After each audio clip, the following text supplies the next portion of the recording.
دی گئی ہے ان کے بارے میں آپ سے بات چیت کریں، اور پھر جو اکانومی کی جنرل سچویشن ہے اس کے بارے میں بھی، اور ان لاز کے بارے میں بھی کوئی کوشچن اینڈ آنسرز ہوں تو بول دیں۔ آج بنیادی طور پر 3 بڑے قوانین کے لیے کابینہ نے اپروول دی، اور ان تینوں کا مقصد یہ ہے کہ ملک کے اندر جو ہمارے ادارے ہیں ان کو کس انداز میں مضبوط کیا جائے اور کس انداز میں پاکستان میں معیشت کو مستحکم کیا جائے، اور آگے آنے والے دنوں کے لیے ایک اچھی فاؤنڈیشن جو ہے، بنیاد جو ہے وہ بنائی جائے۔ تو پہلا جو قانون تھا وہ اسٹیٹ بینک آف پاکستان کے لیے مزید اٹانومی کا ہے۔ اس کا بنیادی مقصد یہ ہے کہ پہل ہم ان کا مینڈیٹ جو ہے وہ طے کریں، اور یہ مینڈیٹ دنیا میں عموماً جو اسٹیٹ بینک کا ہوتا ہے یا مرکزی بینک جو ہوتا ہے اس کا ہوتا ہے پرائس کنٹرول یا فائٹنگ انفلیشن۔ تو یہاں پر بھی یہ مرکزی جو ان کا آبجیکٹو ہوگا وہ یہی ہوگا، to control inflation, to fight the increase in prices, جس طرح دنیا کے دوسرے ممالک میں ہے۔ اس کے ساتھ ہی ان کی جو ایکسچینج ریٹ اور مانیٹری پالیسی کی جو ریکوائرمنٹس ہیں وہ کریں گے، اور آزادانہ ایک ماحول میں کریں گے without intervention from the government. تیسری چیز یہ کہ اسٹیٹ بینک کا جو گورنر ہے اس کے ٹرم میں بھی 5 سال کا اضافہ ہوگا، تو ایک سیکیورٹی آف ٹینیور جو ہے گورنر صاحب کو جو بھی ہو اسے ملے گی۔ پھر حکومت جو ہے وہ اسٹیٹ بینک سے بورو کرنا یا گارنٹیز لینا، جو ماضی میں ایک بہت میرے خیال میں اس چیز کا برے انداز میں استعمال بھی ہوا ہے، اس کو ختم کیا جا رہا ہے، تاکہ فیڈرل گورنمنٹ اپنے ذرائع سے اور اپنی ایفرٹ سے اور کمرشل مارکیٹس کے تھرو اپنی فائنینسنگ کرے۔ چوتھی چیز یہی ہے کہ جو ایک monetary and fiscal policy coordination board رہا ہے اسے بھی ختم کیا جا رہا ہے، اور اس کی بجائے حکومت کو یہ اختیار ہے کہ وہ خصوصی کمیٹیز بنا کر کوآرڈینیشن کرے، اور اسٹیٹ بینک جو ہے اس کو پارلیمنٹ کے اندر اکاؤنٹیبل بھی کیا جا رہا ہے۔ اب اس ساری چیز کا بنیادی مقصد یہ ہے کہ ہم پاکستان کے جو اہم اقتصادی ادارے ہیں ان کو مضبوط بنائیں، اور ان کو 21ویں صدی کے جو تقاضے ہیں ان کے مطابق ان کو ایک حیثیت بھی دیں، اور ان کی کیپیسٹی بھی دیں، اور ان کو اٹانومی بھی دیں۔ دوسرا جو قانون بنا ہے وہ پاکستان کے جو اسٹیٹ اون انٹرپرائزز، یعنی جو حکومتی ادارے ہیں خصوصی طور پہ جو بزنس کی ایکٹیویٹی میں انگیجڈ ہیں۔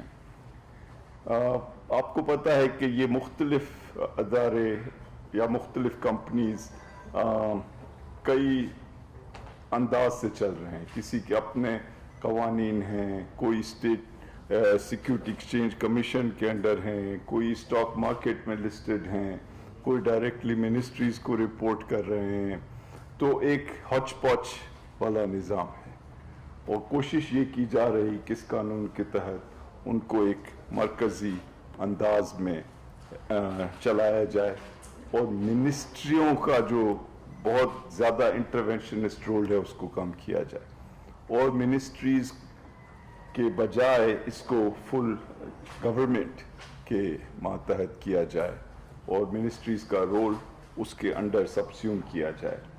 دوسری چیز یہ کہ جو ان کے بورڈ اور اس کا چیئرمین ہے یہ بھی حکومت کرے گی، اپوائنٹ ایک ٹرانسپیرنٹ انداز میں، جس میں کمیٹیز بنائی جائیں گی جو یہ سلسلہ جو ہے ایک شفاف اور پروفیشنل انداز میں کرے گی، اور جو سی ای اوز ہوں گے ان کمپنیز کے یعنی چیف ایگزیکٹو، وہ یہ بورڈز جو ہیں وہ اپوائنٹ کریں گے، بجائے اس کے کہ منسٹر صاحبان اور سیکرٹری صاحبان بیٹھے یہ فیصلے کر رہے ہوں۔